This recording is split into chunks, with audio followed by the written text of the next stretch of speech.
ओम श्री परमात्मने नमः।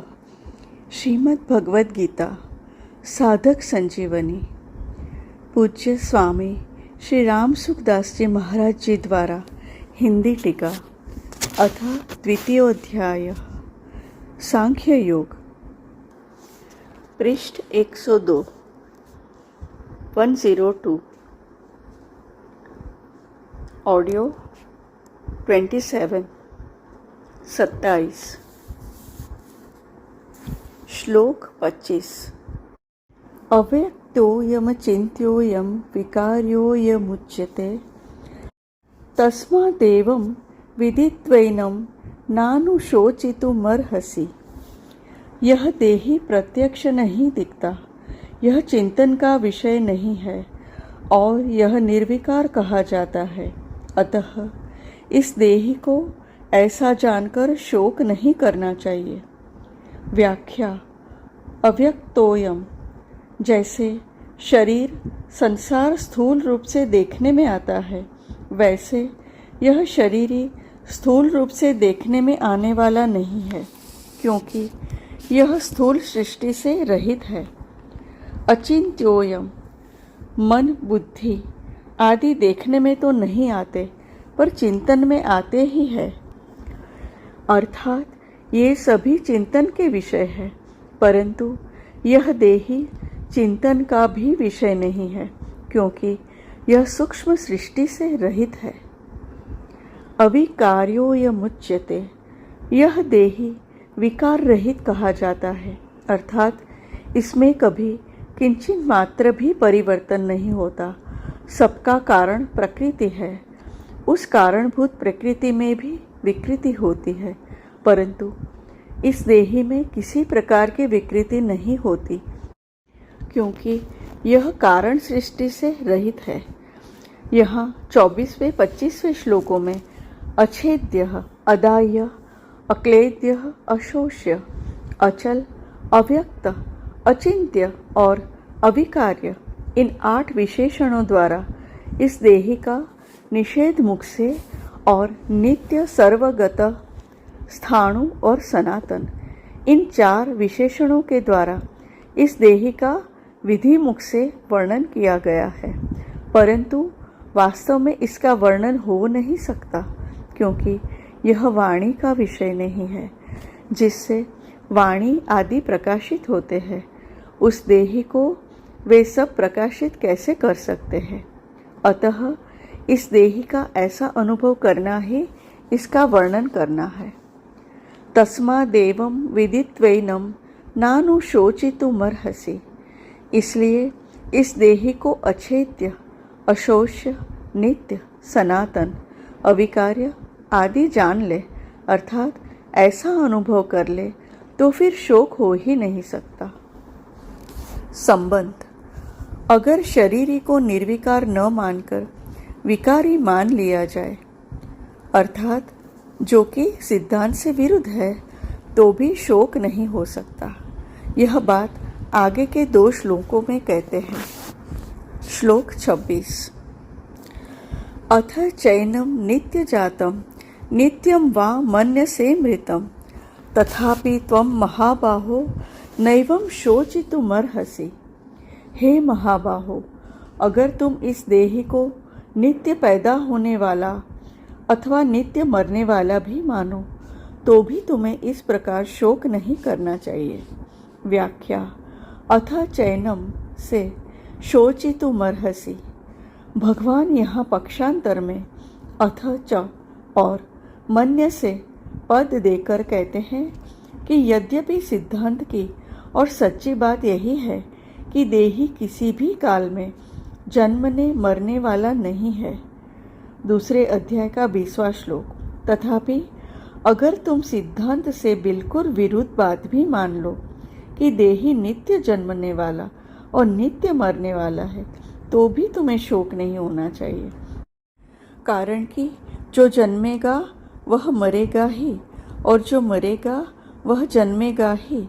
इस नियम को कोई टाल नहीं सकता। अगर बीज को पृथ्वी में बो दिया जाए तो वह फूल कर अंकुर दे देता है, और वही अंकुर क्रमशः बढ़कर वृक्ष रूप हो जाता है।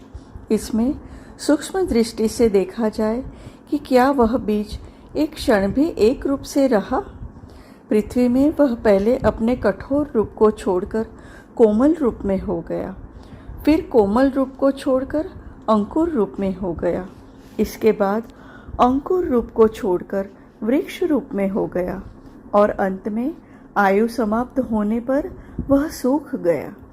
इस तरह बीज एक क्षण भी एक रूप से नहीं रहा, प्रत्युत प्रति क्षण बदलता रहा। अगर बीज एक क्षण भी एक रूप से रहता तो वृक्ष के सूखने तक की क्रिया कैसे होती। उसने पहले रूप को छोड़ा, यह उसका मरना हुआ, और दूसरे रूप को धारण किया, यह उसका जन्मना हुआ। इस तरह वह प्रतिक्षण ही जन्मता मरता रहा। बीज की ही तरह यह शरीर है।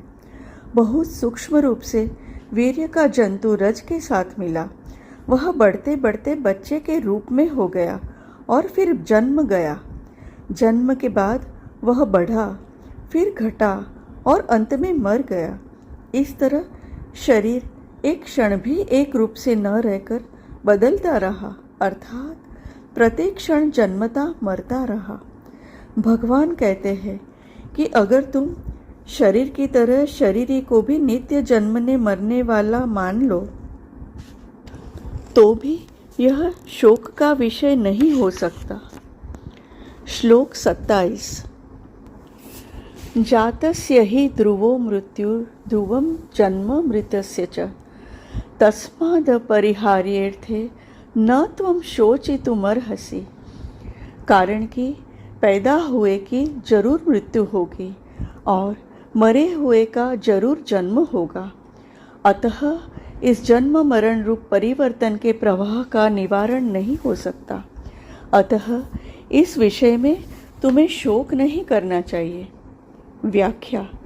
जातस्य हि ध्रुवो मृत्युर्ध्रुवं जन्म मृतस्य च। पूर्व श्लोक के अनुसार अगर शरीर को नित्य जन्मने और मरने वाला भी मान लिया जाए तो भी वह शोक का विषय नहीं हो सकता। कारण कि जिसका जन्म हो गया है वह जरूर मरेगा और जो मर गया है वह जरूर जन्मेगा। तस्माद् परिहार्येऽर्थे न त्वं शोचितुमर्हसि। इसलिए कोई भी इस जन्म मृत्यु रूप प्रवाह का परिहार अर्थात निवारण नहीं कर सकता, क्योंकि इसमें किसी का किंचन मात्र भी वश नहीं चलता। यह जन्म मृत्यु रूप प्रवाह तो अनादि काल से चला आ रहा है और अनंत काल तक चलता रहेगा। इस दृष्टि से तुम्हारे लिए शोक करना उचित नहीं है। ये धृतराष्ट्र के पुत्र जन्मे हैं तो जरूर मरेंगे। तुम्हारे पास ऐसा कोई उपाय नहीं है जिससे तुम उनको बचा सको। जो मर जाएंगे वे जरूर जन्मेंगे, उनको भी तुम रोक नहीं सकते। फिर शोक किस बात का। शोक उसी का कीजिए जो अनहोनी होए। अनहोनी होती नहीं, होनी है सो होए। जैसे इस बात को सब जानते हैं कि सूर्य का उदय हुआ है तो उसका अस्त होगा ही, और अस्त होगा तो उसका उदय होगा ही। इसलिए मनुष्य सूर्य का अस्त होने पर शोक चिंता नहीं करते। ऐसे ही हे अर्जुन, अगर तुम ऐसा मानते हो कि शरीर के साथ ये भीष्म, द्रोण आदि सभी मर जाएंगे तो फिर शरीर के साथ जन्म भी जाएंगे। अतः इस दृष्टि से भी शोक नहीं हो सकता। भगवान ने इन 2 26वें 27वें श्लोकों में जो बात कही है वह भगवान का कोई वास्तविक सिद्धांत नहीं है। अतः अथ च पद देकर भगवान ने दूसरे अर्थात शरीरी को एक मानने वाले पक्ष की बात कही है कि ऐसा सिद्धांत तो है नहीं, पर अगर तू ऐसा भी मान ले तो भी शोक करना उचित नहीं है। इन 2 श्लोकों का तात्पर्य यह हुआ कि संसार की मात्र चीजें प्रतिक्षण परिवर्तनशील होने से पहले रूप को छोड़कर दूसरे रूप को धारण करती रहती है। इसमें पहले रूप को छोड़ना यह मरना हो गया और दूसरे रूप को धारण करना यह जन्मना हो गया। इस प्रकार जो जन्मता है उसकी मृत्यु होती है, और जिसकी मृत्यु होती है वह फिर जन्मता है। यह प्रवाह तो हरदम चलता ही रहता है। इस दृष्टि से भी क्या शोक करें। परिशिष्ट भाव। किसी प्रियजन की मृत्यु हो जाए, धन नष्ट हो जाए तो मनुष्य को शोक होता है। ऐसे ही भविष्य को लेकर चिंता होती है कि अगर स्त्री मर गई तो क्या होगा, पुत्र मर गया तो क्या होगा आदि। ये शोक चिंता अपने विवेक को महत्व न देने के कारण ही होते हैं। संसार में परिवर्तन होना, परिस्थिति बदलना आवश्यक है। अगर परिस्थिति नहीं बदलेगी तो संसार कैसे चलेगा।